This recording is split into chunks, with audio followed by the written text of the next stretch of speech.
Hello साथियों, हमारे YouTube channel पर आपका बहुत बहुत स्वागत है और फिर से हाजिर हैं हम आपके साथ एक नई भर्ती के बारे में जानकारी साझा करने के लिए। जैसा कि आप अपनी स्क्रीन पर देख पा रहे होंगे, जिला कोर्ट भर्ती 2026 का है जो नोटिफिकेशन आपका है जो जारी हो चुका है, जो कि बिना परीक्षा सीधी भर्ती का नोटिफिकेशन आपका रहने वाला है। पोस्ट के बारे में पहले से आपको क्लियर कर दें कि PN यानी कि सेवादार की पोस्ट पर आपकी है जो भर्ती है जो निकली हुई है, जो कि सिंपल 8वीं पास कैंडिडेटों के लिए आपकी रहने वाली है। और एक बात और क्लियर यहाँ पर कर दें कि महिला और पुरुष दोनों के लिए ये वैकेंसी आपकी रहने वाली है। अब बाकी की बात आपको यहां पर क्लियर करते हैं कि कौन सा वो आपका है जो जिला कोर्ट रहने वाला है, कितने पदों पर भर्ती रहने वाली है, आयु क्राइटेरिया क्या रहने वाला है, फॉर्म अप्लाई करने का तरीका क्या रहने वाला है, स्टार्ट कब से हो रहे हैं और लास्ट डेट आपकी क्या रहने वाली है। सारी जानकारी आपको है जो जिला कोर्ट के माध्यम से जो नोटिफिकेशन आपका जारी किया गया है, 2026 का पहला नोटिफिकेशन जो जारी किया गया है, उस नोटिफिकेशन के माध्यम से संपूर्ण जानकारी आपको प्रदान करने वाले हैं। तो चलिए सीधा सीधा आपको लेकर के चलते हैं इसके ऑफिशियली नोटिफिकेशन पर। तो ये जो आप अपनी स्क्रीन पर देख पा रहे होगे, हमने इसका जो ऑफिशियली नोटिफिकेशन है जो ऑफिशियली वेबसाइट से है जो डाउनलोड कर लिया है, और आप अपनी स्क्रीन पर देख पा रहे होगे office of the district and session जज रोहतक आपका रहने वाला है। तो पहली लाइन से आपको यहाँ पर क्लियर हो गया कि जो जिला कोर्ट यानी कि डिस्ट्रिक्ट एंड सेशन कोर्ट जो आपका रोहतक में रहने वाला है, उसमें आपकी भर्ती का नोटिफिकेशन आपका रहने वाला है। नोटिस ऑफ पब्लिक एम्प्लॉयमेंट आपको यहाँ पर क्लियरली लिखा हुआ दिखाई दे रहा है।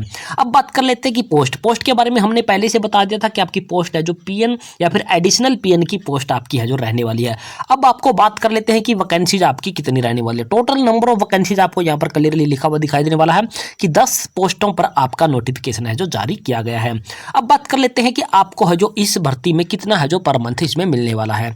तो यहां पर आपको क्लियरली यहां पर लिखा हुआ दिखाई देने वाला होगा 16,900 पर मंथ आपको है जो इसमें मिलने वाला है। इसके साथ साथ 16,900 पर जो आपको अतिरिक्त अलाउंस वगैरह है जो दिए जाते हैं, वो भी आपको इसमें दिए जाएंगे। कुल मिलाकर के हो सकता है इसमें आपको जो 20,000 के करीब करीब आपको जो मंथली इसमें है जो सैलरी है जो मिलने का प्रावधान रहने वाला है। तो ये हमने आपको सैलरी के बारे में आपको बात कर दी है।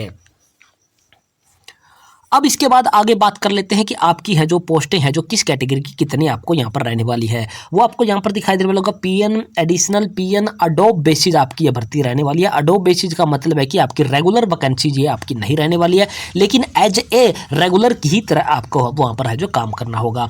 टोटल वैकेंसी आपको यहाँ पर दिखाई देने वाली होगी क्या है 10, जिसमें कि जनरल कैटेगरी की पोस्टें आपको है जो 4 दिखाई देने वाली है। और इन जनरल कैटेगरी की जो वैकेंसी पर है जो ऑल इंडिया से कैंडिडेट है जो अप्लाई कर सकते हैं। इसके लिए कोई कंडीशन नहीं है कि वो हरियाणा का ही निवासी हो। जनरल कैटेगरी की जो वैकेंसी होती है वो ऑल ऑफ इंडिया के लिए आपकी रहने वाली है। इसके बाद EWS की आपकी एक पोस्ट रहने वाली है, और SC में OSC कैंडिडेटों की यहाँ पर रहने वाली है। DSC वाले इस पोस्ट के लिए अप्लाई है जो नहीं कर सकते हैं। BCB की पोस्ट की बात करें तो आपकी एक पोस्ट है, BCA वाले इसके लिए अप्लाई नहीं कर सकते हैं।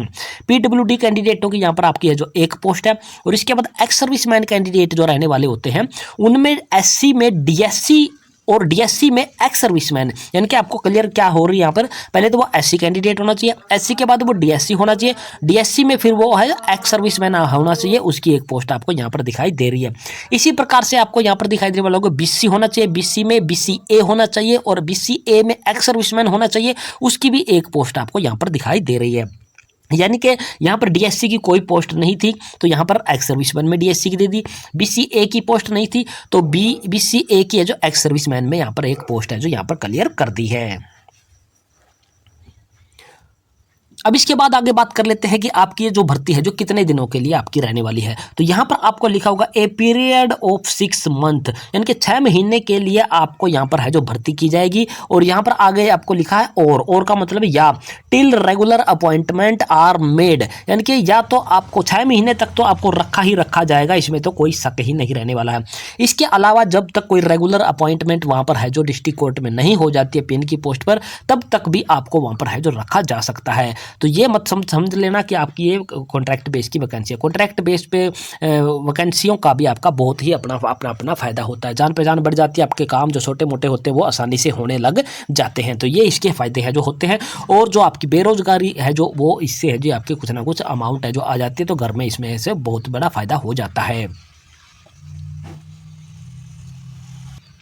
इसके बाद बात कर लेते हैं एजुकेशनल क्वालिफिकेशन की। एजुकेशनल क्वालिफिकेशन की बात करें तो मिडिल पास्ड आप होने चाहिए, इनके आप है जो 8वीं पास है जो आप होने चाहिए, और हिंदी या पंजाबी एक सब्जेक्ट आपके पास है जो 8वीं में होना चाहिए। ये इन्होंने जरूरी कंडीशन रख रखी है, 8वीं पास आप होने चाहिए। आयु की बात करें तो आपकी कम से कम आयु है जो 18 वर्ष होनी चाहिए, और ज़्यादा से ज़्यादा उम्र है जो आपकी 42 वर्ष हो सकती है। 1 जनवरी 2026 के अकॉर्डिंग एज की कैलकुलेशन है जो यहाँ पर की जाएगी। इसके अलावा जो आपके SC कैटेगरी हैं उनको 5 साल की छूट मिलेगी, और BC कैटेगरी हैं जो कैंडिडेट हैं उनको 3 साल की है जो छूट इसमें है जो दी जाती है। तो ये गवर्नमेंट के रूल के अकॉर्डिंग आपको पहले से ही पता है। इसके बाद यहाँ पर है जो रिजर्वेशन वगैरह के बारे में यहाँ पर कुछ है जो रूल रेगुलेशन आपको दे रखे, इनको आपने अच्छे से जो पढ़ लेना है। अब बात कर लेते हैं इसकी लास्ट डेट की। लास्ट डेट आपकी है जो क्या रहने वाली है, तो लास्ट डेट का कॉलम 4 पॉइंट पर आपको बनाया हुआ है, और लास्ट डेट का यहाँ पर बिल्कुल हाईलाइट कर रखा है कि 10 फरवरी 2026 आपकी है जो एप्लीकेशन फॉर्म फिल करने की लास्ट डेट आपकी रहने वाली है। शाम के 5 बजे तक आपका हर हाल में एप्लीकेशन फॉर्म पहुंच जाना चाहिए। कहां पर पहुंच जाना चाहिए, यहां पर आपको लिखा है डिस्ट्रिक्ट एंड सेशन जज सेशन कोर्ट रोहतक, और यहां पर ये पूरा एड्रेस इसका रहने वाला है। तो डिस्ट्रिक्ट एंड सेशन यहां से शुरू करके जज सेशन कोर्ट रोहतक और ये पिन कोड तक आपका ये पूरा का पूरा एड्रेस आपका रहने वाला है। ईमेल के माध्यम से आपका एप्लीकेशन फॉर्म है जो वहां पर एक्सेप्ट है जो बिल्कुल भी नहीं किया जाएगा। बाई पोस्ट आप भेज सकते हो या बाई हैंड है जो इस एड्रेस पर आप अपना एप्लीकेशन फॉर्म है जो भेज सकते हो। तो ये कंडीशन इन्होंने पहले से ही आपको क्लियर कर रखी है। इसके बाद यहाँ पर लिखा हुआ होगा 1 लेटेस्ट पासपोर्ट साइज फोटोग्राफ है जो ड्यूली सेल्फ टेस्टेड आपने है जो चिपकाना है, और from A gazetted officer must be fixed on the application form in the given space, and self tested photocopy वगैरह जो आप एप्लीकेशन फॉर्म के साथ में आपने लगानी होती है वो सारी चीज़ों के बारे में आपको पहले से जानकारी होती है। ये क्वालिफिकेशन के डॉक्यूमेंट आपका residence certificate, caste certificate, EWS certificate जो भी आपका होता है वो सारे के सारे की कॉपी आपने लगानी है। ओरिजिनल डॉक्यूमेंट आपने बिल्कुल भी नहीं भेजने हैं। इसके बाद रिजेक्ट आपका किन किन केस में हो सकता है उसके बारे में आपको यहाँ पर क्लियरली है जो जानकारी दे रखी है। लास्ट डेट आपको यहाँ पर क्लियरली है जो दे रखी है। अब आपको बात कर लेते हैं कि एप्लीकेशन फॉर्म कहाँ से आपने डाउनलोड करना है। डिस्ट्रिक्ट कोर्ट की जो वेबसाइट आपको यहाँ पर दे रखी है ये वाली है जो, इस वेबसाइट पर जाकर के इसका एप्लीकेशन फॉर्म है जो आपने डाउनलोड कर लेना है, और इसी वेबसाइट पर आपने रेगुलरली चेक करना है। इंटरव्यू का शेड्यूल आपका जो अपलोड किया जाएगा इसी ऑफिशियल वेबसाइट पर है जो अपलोड किया गया ये जाएगा। इस वेबसाइट पर आपने रेगुलरली है जो विजिट करना होगा। लास्ट डेट के बाद रेगुलरली विजिट करते रहना है। कभी भी इंटरव्यू की लिस्ट है जो आपको यहाँ पर है जो जारी कर दी जाएगी कि किस डेट में आपका इंटरव्यू है जो यहाँ पर लिया जाएगा। इसके अलावा और भी आपको यहाँ पर जानकारी दे रखी है, इनको आपने अच्छे से जो पढ़ लेना है। और यहाँ पर आपको दिखाई देने लगा डिस्ट्रिक्ट एंड सेशन जज रोहतक के यहाँ पर सिग्नेचर आपको हुए पड़े हैं। तो ये पूरी आपको यहाँ पर है जो ऑफिशियली नोटिफिकेशन के माध्यम से हमने जानकारी प्रोवाइड करवा दी है कि डिस्ट्रिक्ट एंड सेशन कोर्ट जो आपका रोहतक में रहने वाला है उसमें आपकी PN के पदों पर वैकेंसीज का जो नोटिफिकेशन आपका जारी हो चुका है। अगर आपको हमारे द्वारा दी गई जानकारी पसंद आई है तो चैनल को आपने सब्सक्राइब जरूर कर देना है। सब्सक्राइब के साथ साथ वीडियो को अपने दोस्तों मित्रों के साथ आपने साझा जरूर कर देना है। तो जय हिंद, जय भारत दोस्तों।